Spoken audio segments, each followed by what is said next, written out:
Hello friends, welcome to competition easy. मैं सूरज कुमार। आज के इस वीडियो में हम जनवरी प्रतियोगिता दर्पण के स्मरणीय तथ्य को कंप्लीट करेंगे।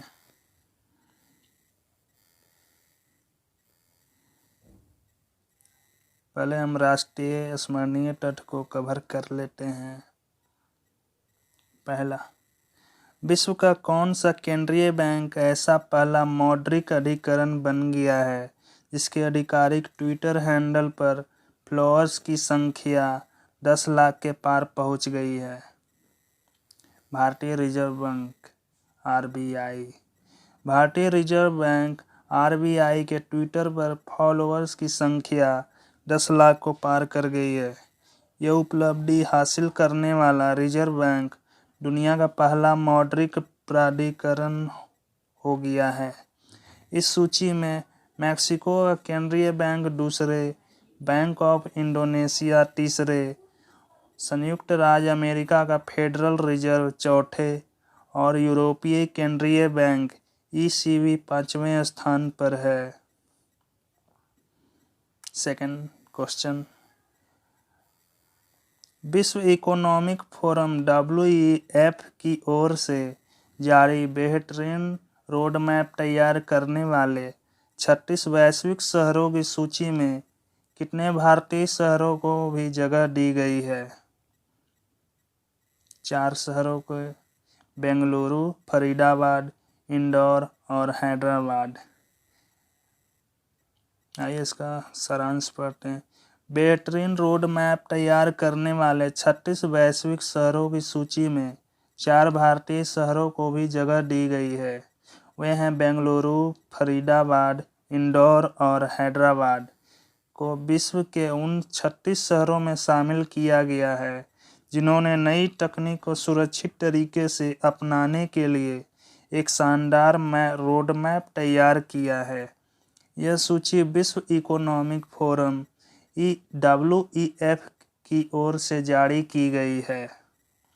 नेक्स्ट क्वेश्चन 3, एशिया का पहला सौर ऊर्जा संचालित कपड़ा मिल किस राज्य में स्थापित किया जाएगा? महाराष्ट्र राज्य के परभणी जनपद में।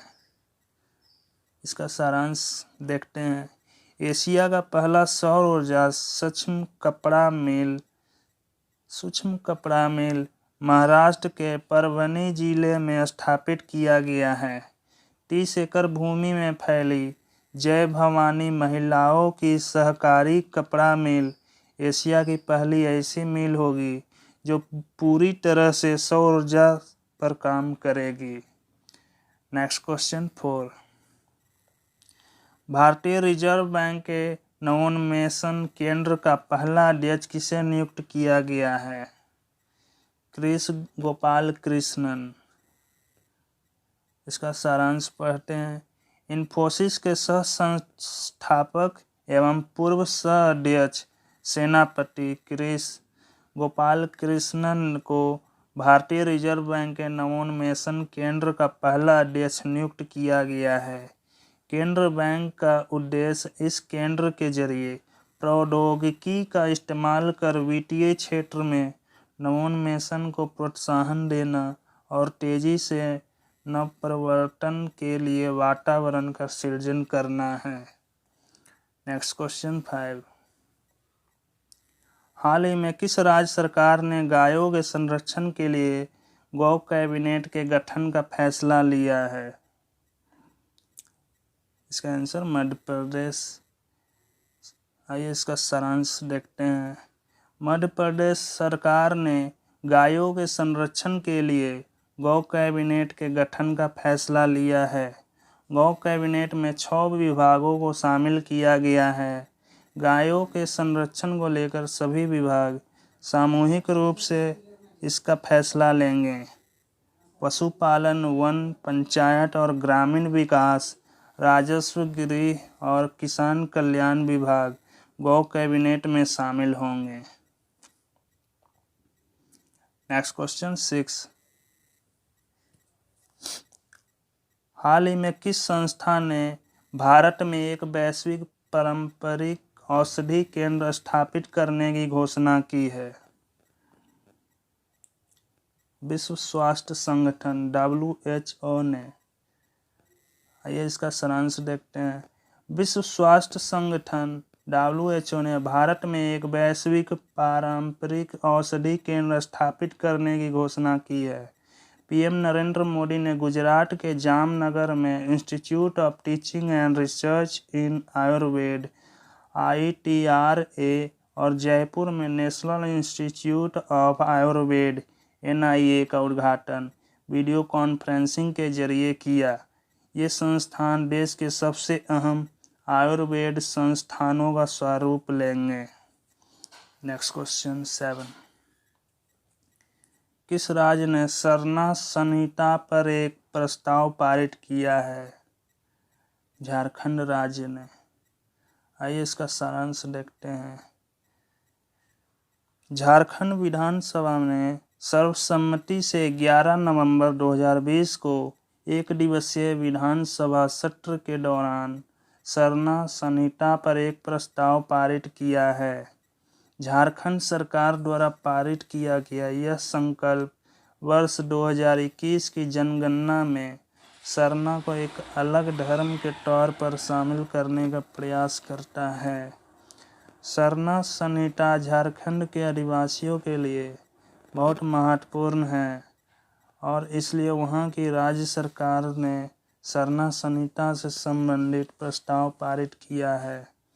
सरना अनुयायी वास्तव में प्रकृति के उपासक होते हैं और वे लोग खुद को हिंदू नहीं मानते हैं। कई दशकों से सरना के अनुयायी अपनी अलग धार्मिक पहचान कायम करने के लिए संघर्ष कर रहे हैं। Next question 8। किस देश के अग्रणी विश्वविद्यालय ने संयुक्त रूप से भारतीय प्रौद्योगिकी संस्थान गुवाहाटी के साथ एक जल केंद्र शुरू किया है? ऑस्ट्रेलिया के पश्चिमी सिडनी विश्वविद्यालय। आइए इसका सारांश देख लेते हैं। ऑस्ट्रेलिया भारत जल केंद्र का उद्घाटन 6 नवंबर 2020 को आयोजित वेबिनार के माध्यम से कोविड-19 महामारी के मद्देनज़र किया गया था। यह जल केंद्र भारत और ऑस्ट्रेलिया के अन्य 21 भागीदारों के साथ भारतीय प्रौद्योगिकी संस्थान गुवाहाटी और ऑस्ट्रेलिया के पश्चिमी सिडनी विश्वविद्यालय की एक पहल है। Next question 9। किस राज्य संघ शासित क्षेत्र की सरकार ने वाहनों से होने वाले प्रदूषण को कम करने के लिए रेड लाइट ऑन गाड़ी ऑफ अभियान को 30 नवंबर तक बढ़ाने का फैसला किया है? दिल्ली सरकार ने। इसका सारांश देखते हैं।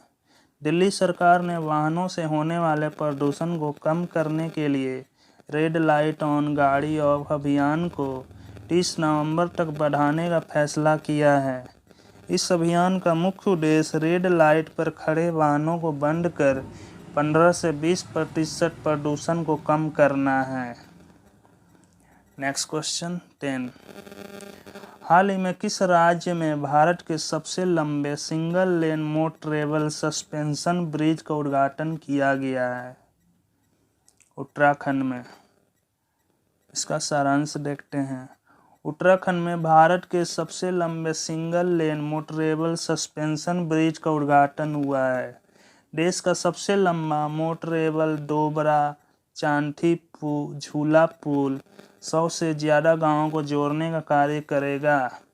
उत्तराखंड की विश्व प्रसिद्ध टिहरी झील पर बने देश के सबसे लंबे डोबरा चांठी मोटरेबल झूला पुल विकास का बड़ा द्वार है। Next question 11। भारत के कॉमिक्स हीरो चाचा चौधरी को निम्न में से किस परियोजना का ब्रांड एम्बेसडर चुना गया है? नमामि गंगे परियोजना के लिए। इसका सारांश देखते हैं। भारत के कॉमिक्स हीरो चाचा चौधरी को नमामि गंगे परियोजना का ब्रांड एम्बेसडर चुना गया है। नमामि गंगे परियोजना केंद्र सरकार की योजना है जिसे वर्ष 2014 में शुरू किया गया था। सरकार द्वारा इस परियोजना की शुरुआत राष्ट्रीय नदी गंगा का प्रदूषण संरक्षण और कायाकल्प करने के उद्देश्य से की गई थी। Next question 12। भारत ने खगोल विज्ञान के क्षेत्र में वैज्ञानिक एवं तकनीकी सहयोग विकसित करने के लिए किस राष्ट्र के साथ एक समझौता ज्ञापन पर हस्ताक्षर किए हैं? स्पेन के साथ। इसका सारांश देख लेते हैं। केंद्रीय मंत्रिमंडल ने 4 नवंबर 2020 को Indian institute of astrophysics (IIA) Bengaluru और स्पेन के इंस्टीट्यूटो डी एस्ट्रोफिजिका डी कैनारियाज (IAC) और GRECECAN के बीच खगोल विज्ञान क्षेत्र में सहयोग हेतु वैज्ञानिक और तकनीकी गतिविधियों के विकास के लिए एक समझौता ज्ञापन पर हस्ताक्षर किए हैं। Next question 13। मध्य प्रदेश के किस टाइगर रिजर्व को यूनेस्को बायोस्फीयर रिजर्व घोषित किया गया है? पन्ना टाइगर रिजर्व। इसका सारांश देखते हैं। मध्य प्रदेश में पन्ना टाइगर रिजर्व को यूनेस्को की world network of biosphere reserve सूची में शामिल किया गया है। यह भारत का 12वां और मध्य प्रदेश के पंचमढ़ी और अमरकंटक के बाद तीसरा बायोस्फीयर रिजर्व जैव आरक्षित क्षेत्र है। इसे world network of biosphere reserve में शामिल किया गया है। पन्ना राष्ट्रीय उद्यान मध्य प्रदेश के पन्ना और छतरपुर जिलों की सीमा में स्थित है। आइए अब अंतर्राष्ट्रीय स्मरणीय तथ्य को कवर करते हैं। 1. हाल ही में किस देश ने मुक्त आकाश निगरानी संधि से औपचारिक रूप से खुद को हटा लिया है? अमेरिका ने। इसका सारांश देखते हैं। अमेरिका सरकार ने 22 नवंबर को घोषणा की है कि अमेरिका मुक्त आकाश निगरानी संधि से औपचारिक रूप से बाहर निकलने वाला है।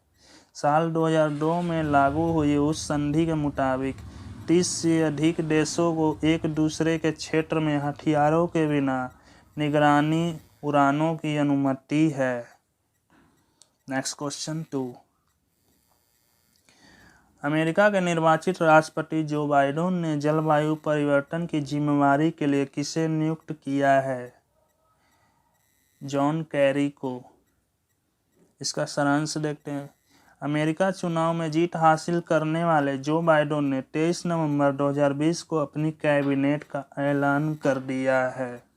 जो बाइडेन ने जलवायु परिवर्तन पर फोकस करने के लिए जॉन कैरी को जिम्मेदारी दी है। जॉन कैरी पूर्व में अमेरिका के विदेश मंत्री रह चुके हैं और पेरिस जलवायु परिवर्तन समझौते को लागू करवाने में उनकी भूमिका काफ़ी अहम रही थी। Next question 3। अरब सागर में भारत, सिंगापुर एवं किस देश के बीच सिटमैक्स 20 सैन्य अभ्यास के दूसरे संस्करण को शुरू किया गया है? थाईलैंड एवं सिंगापुर के साथ। आइए इसका सारांश देखते हैं। भारतीय नौसेना सिंगापुर और थाईलैंड की नौसेनाओं के साथ अंडमान सागर में 2 दिवसीय त्रिपक्षीय सिटमैक्स 2020 में हिस्सा ले रही है। इस युद्धाभ्यास का मकसद तीनों मित्र देशों के बीच क्षेत्रीय समुद्री सुरक्षा को मजबूत करने के लिए समन्वय, सहयोग और साझेदारी का विकास करना है। Next question 4। अंतर्राष्ट्रीय क्रिकेट परिषद ICC ने अंतर्राष्ट्रीय क्रिकेट में सबसे पहली बार प्रवेश करने की उम्र क्या निर्धारित की है? कम से कम 15 साल। इसका सारांश देखते हैं। आईसीसी बोर्ड ने अंतर्राष्ट्रीय क्रिकेट खेलने के लिए खिलाड़ियों के लिए न्यूनतम आयु की नीति शुरू की है। उसके मुताबिक क्रिकेटर को विश्व स्तर पर खेल खेलने के लिए कम से कम 15 साल का होना चाहिए। आईसीसी बोर्ड ने खिलाड़ियों की सुरक्षा को ध्यान में रखते हुए यह नियम बनाया है। Next question 5। दक्षिण चीन सागर में चीन के बढ़ते प्रभाव का अंकुश लगाने के लिए 17 नवंबर को किन दो देशों ने एक ऐतिहासिक रक्षा सौदे पर हस्ताक्षर किए हैं? जापान और ऑस्ट्रेलिया ने। आइए इसका सारांश देखते हैं। जापान और ऑस्ट्रेलिया ने दक्षिण चीन और इंडो प्रशांत क्षेत्र में चीन के बढ़ते प्रभाव पर अंकुश लगाने के लिए 17 नवंबर 2020 को एक ऐतिहासिक रक्षा सौदे पर हस्ताक्षर किए हैं। अमेरिका, भारत, जापान और ऑस्ट्रेलिया ने क्वाड गठबंधन के विदेश मंत्रियों के टोक्यो में हाल में हुए सम्मेलन के कुछ ही सप्ताह बाद यह पारस्परिक समझौता हुआ है। इसमें जापानी और ऑस्ट्रेलियाई सैनिकों को एक दूसरे के यहाँ जाने और प्रशिक्षण पाने की सुगमता होगी और वे संयुक्त अभियान आयोजित कर सकेंगे। Next question 6। स्पेस एक्स ने नासा के लिए पहली पूर्ण व्यावसायिक उड़ान से कितने अंतरिक्ष यात्रियों को अंतर्राष्ट्रीय अंतरिक्ष स्टेशन भेज दिया है? 4 अंतरिक्ष यात्रियों को अंतरिक्ष स्टेशन भेज दिया है। इसका सारांश देखते हैं। America aeronautics company space x के रॉकेट से 4 अंतरिक्ष यात्री अंतर्राष्ट्रीय अंतरिक्ष स्टेशन ISS के लिए रवाना हो गए हैं। नासा के लिए स्पेस एक्स ने रूस पर निर्भरता खत्म कर दी है। स्पेस एक्स एक निजी कंपनी है और इसके संस्थापक एलन मस्क हैं। नासा का वास्तविक उद्देश्य एलन मस्क की कंपनी की मदद से ब्रह्मांड में मौजूद अन्य ग्रहों पर बस्तियां बसाने के लिए काम करना है। Next question 7। किस अंतर्राष्ट्रीय संगठन ने एक खाद्य गठबंधन शुरू किया है? संयुक्त राष्ट्र के खाद्य और कृषि संगठन FAO द्वारा कोविड-19 खाद्य गठबंधन। इसका सारांश देख लेते हैं। संयुक्त राष्ट्र के खाद्य और कृषि संगठन FAO ने दुनिया भर में खाद्य व्यवस्था और कृषि पर कोविड-19 के प्रभाव से निपटने के लिए औपचारिक रूप से एक अंतर्राष्ट्रीय खाद्य गठबंधन शुरू किया है। इसे कोविड-19 खाद्य गठबंधन के तौर पर भी जाना जाता है। यह खाद्य गठबंधन विभिन्न देशों के मध्य एक मंच के तौर पर भी काम करेगा, जो विभिन्न देशों की खाद्य समस्याओं और खाद्य पूर्ति से संबंधित विभिन्न मामलों के लिए आपस में विचारों और जानकारी का आदान प्रदान करेंगे। अभी तक पूरी दुनिया के 35 देश इस गठबंधन में शामिल हो चुके हैं। Next question 8। भारतीय मूल के किस व्यक्ति को अमेरिका का नया चीफ ऑफ स्टाफ नामित किया गया है? केश पटेल उर्फ कश्यप प्रमोद पटेल। आइए इसका सारांश देख लेते हैं। अमेरिका के चीफ ऑफ स्टाफ के लिए केश पटेल के नाम का प्रस्ताव रखा गया है। पटेल चीफ ऑफ स्टाफ के पद से इस्तीफा देने वाले जीन स्टीवर्ट की जगह लेंगे। केश पटेल वर्तमान में राष्ट्रीय सुरक्षा परिषद के सदस्य हैं। केश पटेल वर्तमान में राष्ट्रीय सुरक्षा परिषद के सदस्य हैं और ये जीन स्टीवर्ट की जगह लेंगे, जो हाल ही में इस्तीफा देने वाले हैं। कश्यप प्रमोद पटेल का लोकप्रिय नाम केश पटेल है। उन्होंने आतंकरोधी और राष्ट्रीय सुरक्षा से जुड़े कई संवेदनशील पदों पर काम किया है। आज का सेशन यहीं समाप्त होता है। फरवरी के वीडियो के लिए आप वीडियो को लाइक, शेयर एंड सब्सक्राइब कर दें, ताकि आपको वीडियो अपलोड होने पर आपको अपडेट मिल जाए। Thank you.